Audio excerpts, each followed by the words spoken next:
Hi guys, welcome back to today's video.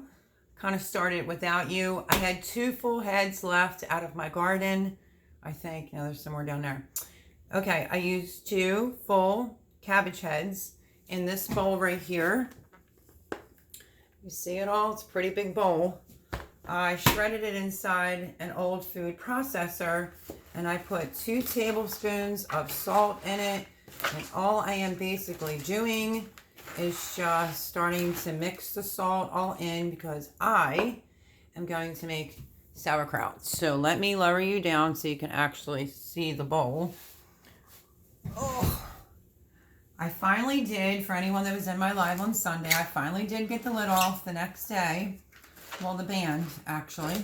So all is well, and it's in the refrigerator on my Ruby Red Perfection cabbage. That was the first thing I've ever fermented. I think it has that funky taste, so I think that that's good. And I am going to be enjoying that in the refrigerator. So that's where it is, in the refrigerator. I'm not going to let it ferment anymore. It's been about 3 weeks. So I'm kind of new at fermenting, so bear with me. Basically, after you do I wash them, and then, you know, I put that 2 tablespoons of salt on this cabbage. I will determine if it needs more. But basically, you just want to mix the salt all in really well, and then you are going to eventually have to come in here. You can let it sit for now, but you want to come in and you want to really start beating up the cabbage to get it to release its natural juices. That's what I learned. And then basically you can put it in a jar like this if you have that type of quantity. You can put it in a jar like this. I might use, with this, we'll have to see maybe how many quarts I get out of this. So that's the first process of fermenting. Clean your cabbage, well, harvest it, clean your cabbage, and then you want to kind of shred it. I originally had the wrong dial on, so I kind of shredded it. And like I said, after you do that, you do the shredding. They usually say it's a tablespoon per cabbage head. So I did 2 for now, and we're gonna, you know, when you ferment, it's a little bit of a process. I am going to just sit here momentarily and keep stirring this up. I may even go in, my hands are washed. You could go in and you can just, oops, go like this to start getting it to release from some of its natural liquids, which I can already feel it. Now, if your cabbage doesn't release a lot of liquids, from what I was told, you can use a little water, but I think my red acre cabbage was like that, but I still didn't add any liquids. So this is the first process of fermenting some slaw. You gotta get in there. It's a messy job and somebody has to do it. So this will be my second thing I'm fermenting. I don't claim to know it all. I'm just trying to get into fermenting food, and I think it might be best if I had like a burper after what I just experienced with my purple. But you can see that a little bit? It's just starting to pull out liquid. So I am literally just going to put this off to the side. Let me taste a piece and see if it has enough salt. Let's go with this piece. It has definitely enough salt.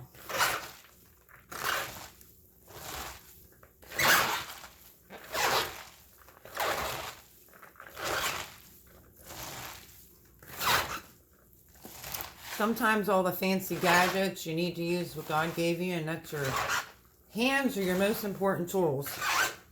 So I don't know if you can see this, but it's already starting to pull out some of the liquid. You see that dripping? So what I'm going to do is push this off to the side. I'm going to start working on some zucchini, and then I will bring you back and show you the liquid when I get ready to package this up.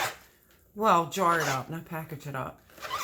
So I will definitely bring you back when I feel as if the water, you know, the cabbage's own natural liquids are coming out.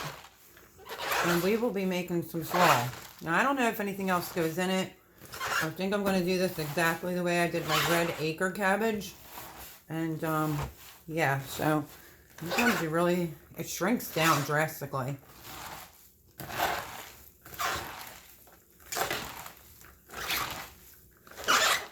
So if you have any frustrations you need to take out on, you take it out on the cabbage and get it to release its natural liquid. And then we are going to jar it up and we are going to ferment it. So when we get to that part, I will bring you back. And yeah, I guess I'll just start chopping up some zucchini while this is going. So I wanted to bring you along, since I didn't bring you along for the red acre cabbage. We are going to make what I assume is going to be some coleslaw, or just from some fermented cabbage. Like I said, I'm new and I didn't do too bad. I let my one go for 3 weeks. Tastes perfect. This one might go a little bit faster. So it may go in a quart-sized jar. We will see.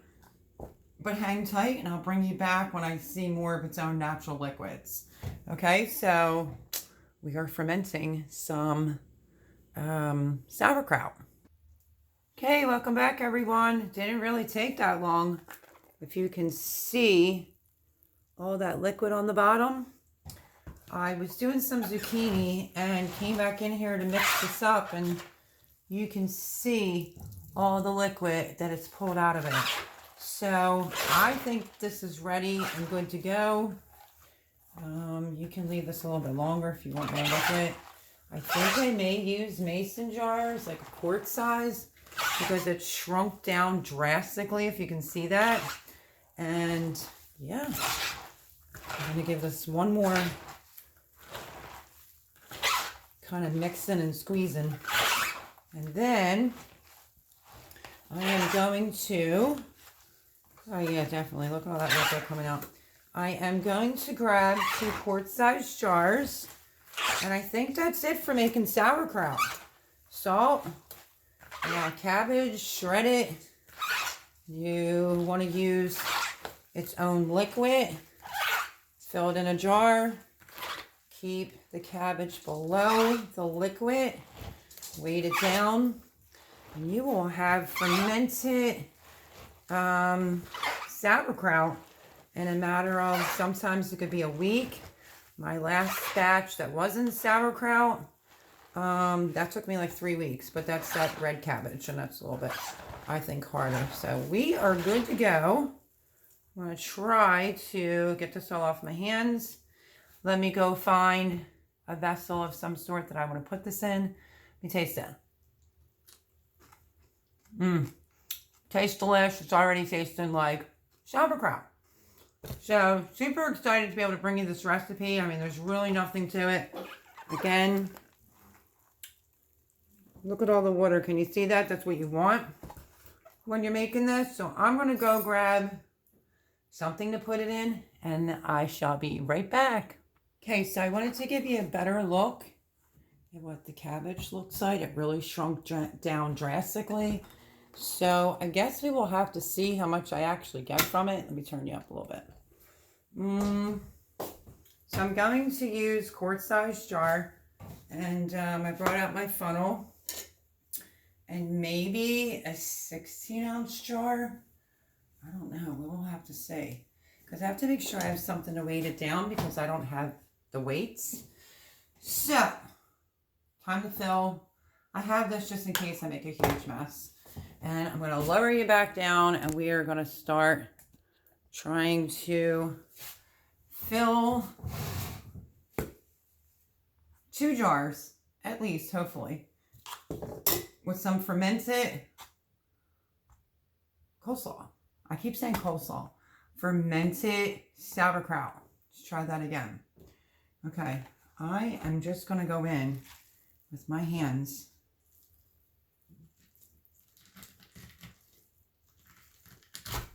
I don't know if I really need it to funnel or not. Well, maybe if I'm trying to keep the jar clean. So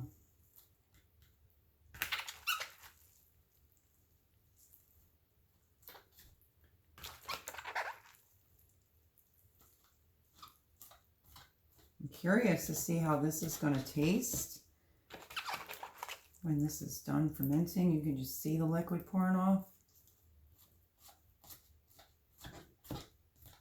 I think you have to pack this pretty good, from what I understand. So we're going to get as much in here as possible.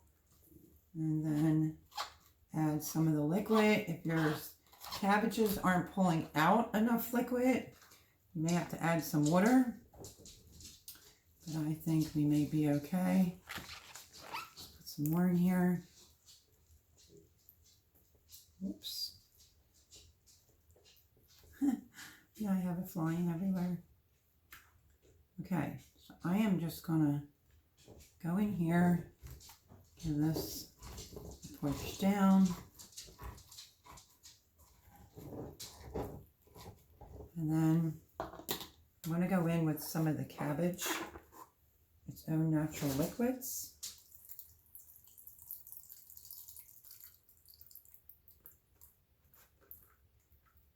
Without making a humongous mess.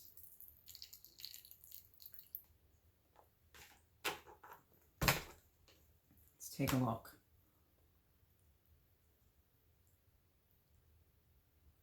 Now, I feel like I could have put a little bit more cabbage in here. But you want the liquid to be above all the cabbage. You can't have any of the cabbage showing, or you could end up with mold. So that looks pretty good to me, friends. Yeah, maybe a tiny bit more liquid. I want to make sure this batch, I didn't think I was going to have enough to even do another full quart-sized jar, but who knew? I'm going to go in with a little bit more cabbage, and then I'm just going to press it down. Now that's quite a bit, so I'm going to drain just a little bit of it off. Remember to clean your jar up on the outside. So I did push the cabbage down. You can very well see. I'm making a little mess, but nothing drastic. And then we want to keep our cabbage underneath the liquid, right there. So let me go get a rag, and I think I'm going to try to use a shot glass maybe. Because it's hard because I don't have anything to weight it down. So let me rinse my hands.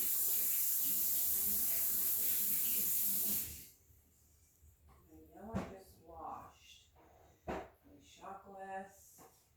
And of course, oh, there it is.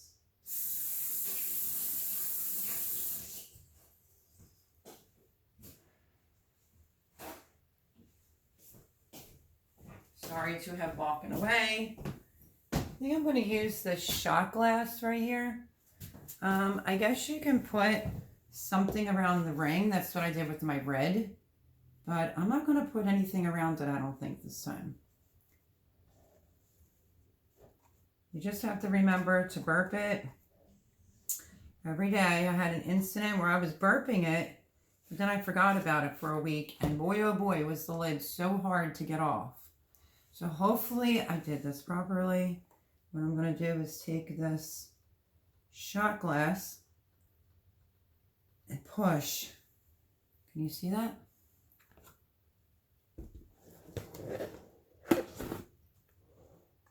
And I'm just going to push and push and push and push so that I can actually, I'm going to drain a tad bit off. Only reason being is because when I'm pushing the shot glass down, it's coming up with a whole lot more liquid. Why do you want to do this? You want to weight it down. You want to make sure all the cabbage is below the liquid, which it is. And that's pretty much it. So I'm sorry that I didn't bring you along for my red acre cabbage, but I wanted to make some sauerkraut, ferment it, and yeah, so I'm going to put the ring on it.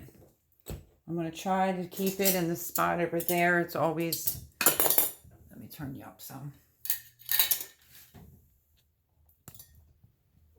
I have a shelf that's over there, so the corner stays really black, and that's where I put my last cabbage. So I pushed it down and pushed it down. It looks like it has all the cabbage completely below the liquid. So now, lid. I'm going to have to push it because of the shot glass, for sure. And last time I used a paper towel. So I think I really probably could have fit a lot in my one container. And there we go. We have a beautiful jar of fermenting coleslaw. I'm going to clean off the outside of the jar. I'm going to put it in a bowl, you know, in case it leaks. And I'm going to put this in a dark spot, and I will check it week to week. Depends on how fermented you like it, but that's my video today. I have more to fill up from out of that bowl. So I don't know exactly how many I'm going to get, but I guess I'll keep you posted. But I just made some sauerkraut, fermented. So I also want to clean the outside of the jar off. But that's my video. Hopefully I did this right. Wish me luck. I never made sauerkraut before, fermented. But I really liked my purple. It's nice and strong now with that ferment. So it looks good. Everything looks to be below it. There's a couple floaters, but it should be all right. Nothing's above the liquid. So I'm going to rinse this off, put it in a dark area. Remember to burp it every day. And I'm going to take the rest of the cabbage that I shredded for some sauerkraut. And I'm going to get me another quart-sized jar, I think, and fill her on up and see how many quarts we get. 2's even pretty good. So there's my video. God bless. I hope that you like this video. Like I said, I'm new and I'm trying some fermenting food. So I think I did it right. It should have just been salt and its own liquid. The woman had said if your cabbage doesn't release any liquid, you could add water, but it looks like this did pretty good and I packed it in there pretty well. So wish me luck on my first fermentation, and like, share, subscribe, and I will see you on the next video. Bye, friends.